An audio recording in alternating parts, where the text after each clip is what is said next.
தனித்தனியாக எடுத்துட்டு க்ரீமையும் தனித்தனியாக எடுக்க போகிறோம். தனியாக க்ரீமை தனியாக எடுக்க போகிறோம்.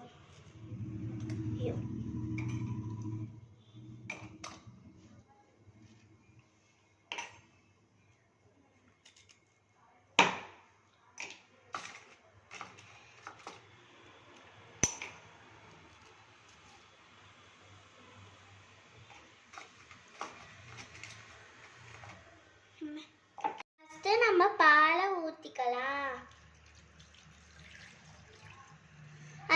அதுக்கப்புறமா சாக்லேட்டை போட்டுக்கலாம்.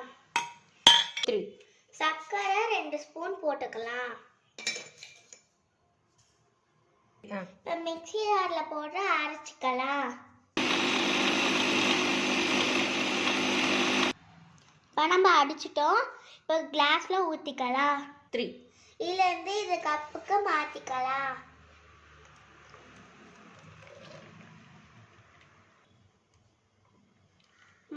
இப்போ சாக்லேட்டை கட் பண்ணி எடுத்துக்கலாம்.